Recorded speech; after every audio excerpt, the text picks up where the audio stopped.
All right, joining us now is New York Congressman Hakeem Jeffries, who voted against President Obama's Syria strategy this week, and former DNC Chairman Howard Dean, who's called the Iraq War the biggest blunder in the history of foreign policy. You may not be alone in saying that anymore, by the way. But so, Governor Dean, the vote that was taken this week, the House and the Senate, did they vote the right way in your mind?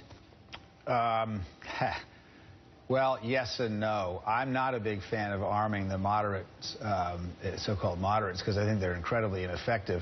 And we've dealt with arming people who may or may not be our friends before, which is one of the reasons we had have such terrible trouble in Afghanistan.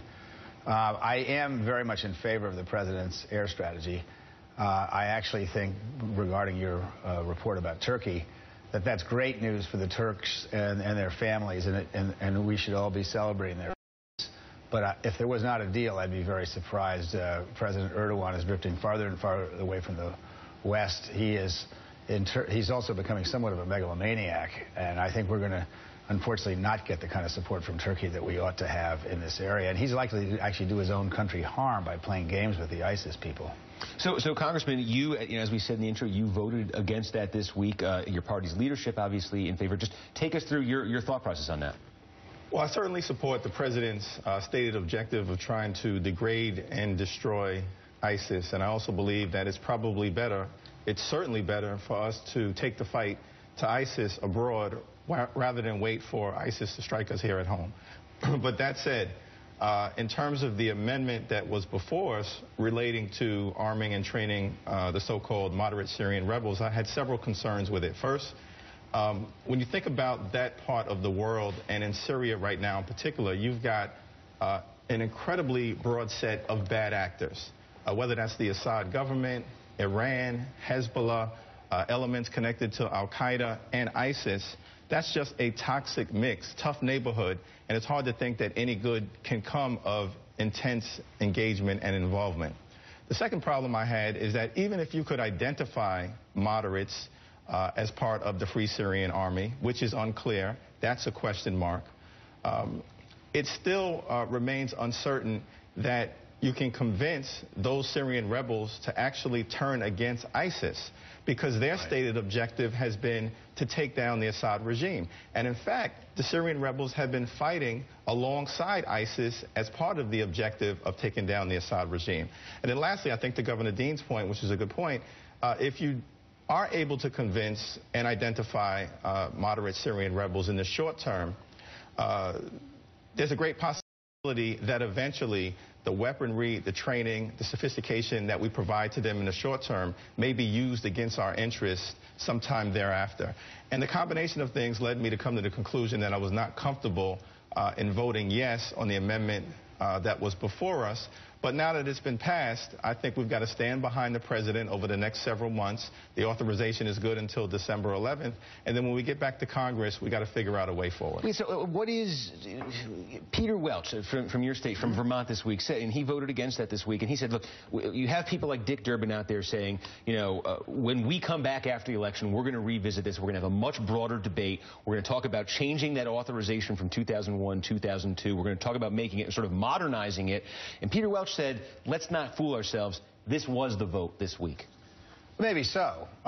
Here's the problem. You have a Congress which is completely, present company excluded, incapable of doing anything. Now, I believe it's because the right wing is by design paralyzed the Congress. But for whatever reason, the president can't rely on Congress. He certainly can't rely on the majority in the House.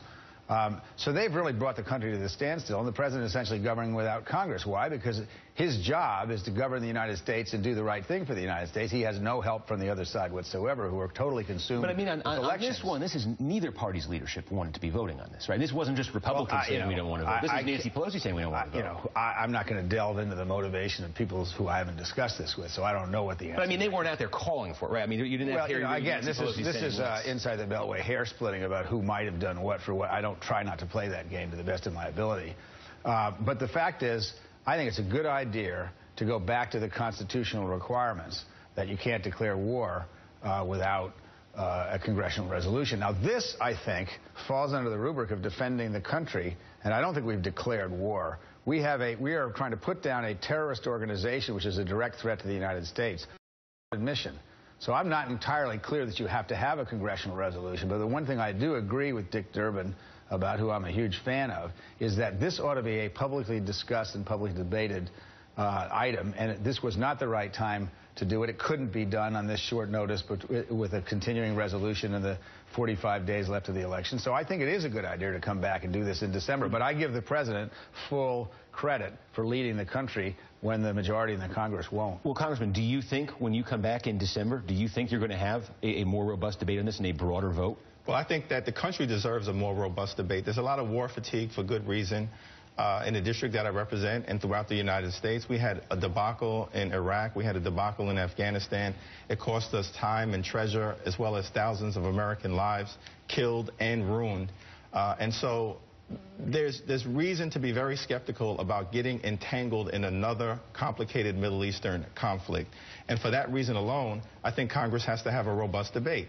And if you look back at the two authorizations to use military force, the one in 2001 relates specifically to those responsible for the attack on September 11th, Al-Qaeda, and the one in 2002 relates to operations and threats presented by the Iraqi government. Neither of those two instances are what are directly involved in the context of ISIS. And so to fall within the boundaries of the law moving forward, if this is going to be a protracted military engagement, I think it's appropriate for Congress to consider another authorization. Right. Whether the votes exist to move forward is an open question. Well, and that's sort of the issue, too, is ISIS didn't actually exist when those votes were taken, although ISIS did grow out of Al-Qaeda, so you have those two sides. But my thanks to Congressman Jeffries for joining us this morning. And Governor Dean, we will talk to you a little bit more in just a minute. But next, we're going to turn to the race for the White House and the